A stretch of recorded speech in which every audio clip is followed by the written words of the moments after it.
Hey guys, welcome back. I'm Prodigy from Airsoft Team Kilo 23. Still on my 2-week break between quarters, and it's really nice, taking it easy, just going to work a few days a week, and having the rest of the time to film videos, which is really great and just relaxing. There's something that's been, a buzz in the Airsoft community. It's really been a buzz for a long time. People always talk about them, whether or not they're necessary, and which ones to buy, and it's always a big hubbub. And I just want to kind of chime in on that. Mosfets. Are they worth the money? Absolutely. Are some of the better ones, the more expensive ones, worth the money? Depends on who you talk to. But are the basic ones, such as these guys, actually worth the $20 or $30 you might pay for them? Again, it depends on who you talk to, but my opinion is yes. These are basic FETs. And really they're just gates. They protect your trigger contacts, and that's really about it. They don't have any programmability, they are not burst fire, they are not active braking, they're simply there to protect your trigger switch from burning up. Now, these guys, one's front wired, one's rear wired, that's the only difference. One's got a big Tamiya, one's got a mini Tamiya. Obviously the big is for the rear and the mini is for the front wired. These are really actually kind of nice kits. They're very simple to install for most people. If you kind of know what you're doing inside of your gun, you can probably do it in under a half hour without a problem. They're very simple to set up, they're easy to maintain, they actually have a fuse, so if by chance you do run like an 11-1 and eventually your fuse pops, just go to your hardware shop or your local car store or something and they will have the little fuses for these. They're very inexpensive. I went and bought a pack of like 40 for a couple dollars. They're pennies a piece at that. And to be completely honest, I've never had one of these fail on me. They're very reliable. They work really well. Obviously, they're probably not for the super insane high rate of fire setups or the extreme FPS setups, but if you're sticking it in your gun and you're running, say, under 500 FPS or 450 FPS at a reasonable rate of fire, these are a fantastic upgrade. They'll protect your trigger switch. All the load is going to go on these, so it's literally just a gate from your battery to your motor, and the trigger acts as a relay.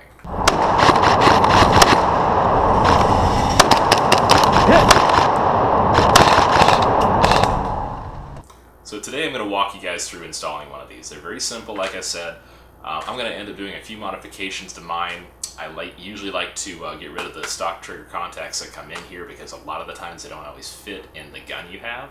So I like to kind of transplant this into your existing trigger switch. And then I'll probably throw a Dean's connector on it because everything I have is wired to Dean's and it's kind of the easier, more universal way to go. Now the gun I'm going to be installing this in today is my Echo 1 Genesis M4. I've had this guy for a while, I've used it a few times, I've been very happy with it. I really don't think I've had any issues with it at all. It's been very consistent, it has a really good range in FPS. The only thing that's, it's a little low is the rate of fire, but that can be fixed with an upgrade motor or anything like that. This is the kind of gun you want to run on an 11-1 because it really helps the rate of fire a lot, and it adds to that fun factor. And I can't run this on a 7.4 for the life of me. It has to be an 11-1 if I'm going to run it. So that's partially why I'm putting a Mosfet in this guy, so that I can run an 11-1 a little more safely. Now, generally this guy can take an 11-1 for a long time. Jag Precision did some serious pain tests on it, and it's very reliable, but I'm just going to add to the reliability of it a little bit more by dropping in one of these Mosfets. Now, as far as what these guys come with, it is very basic. You get your Mosfet assembly. It's pretty much just a circuit board, some wiring attached to it, your large Tamiya, and the fuse here. Very simple to replace fuse. This guy comes with a 20 amp fuse. I usually like to put 25 in there. I've had the 20s blow on me before when using 11-1s. 25s are very rare when they blow. You get a couple pieces of heat shrink here. I usually end up cutting that one in half. This heat shrink that it comes with really isn't that great. I ended up just using the heat shrink I normally use. It shrinks a lot better and it actually sticks to the wiring a lot better. These do not shrink very well, even though it's heat shrink. You get your trigger shuttle, and you get your new switch assembly, which needs the bridge here, which sits on your selector plate, and you've got all your wiring here. It is pretty decent low resistance silver plated wire, so I'm happy with that. By no means is it the greatest stuff in the world, but I'll take it over stock wiring any day. Now, what's kind of cool about these is they do have quick disconnect connectors already attached to them. Probably about 95% of the time I do just cut these off and splice the wiring together so it's a little more solid.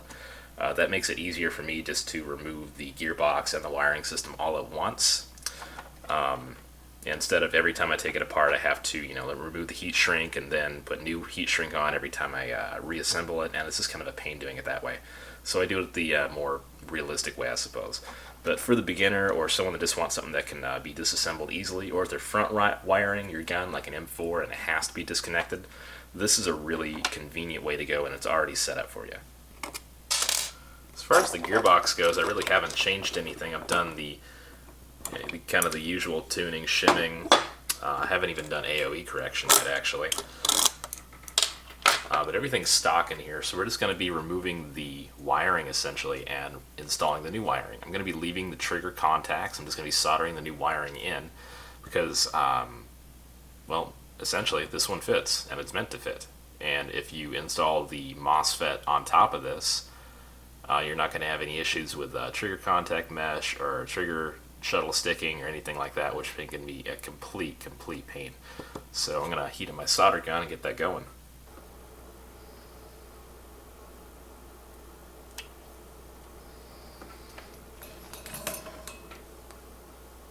Now, something to definitely make sure about before actually installing all of your wiring, this is a major thing, is making sure that all the measurements are right. On some of these cheaper Mosfets, that run $20 like this, some of the measurements can very easily be off. So you want to make sure your wire lengths for your red and your black wire are accurate.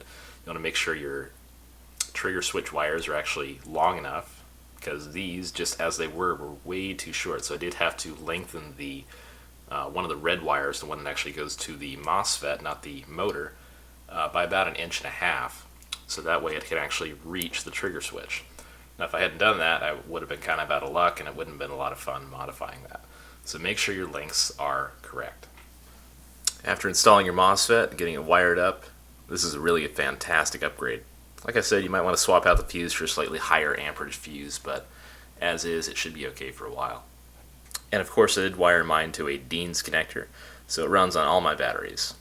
So between the middle of the video and the end right now, actually about a day has passed. I had several issues come up during filming that I just couldn't fix right away, and I was like, forget it. So here I am today finishing up the filming of this video. As you can see, I've actually got a different shirt on. I've got my dot sight on here instead of the dot sighted magnifier.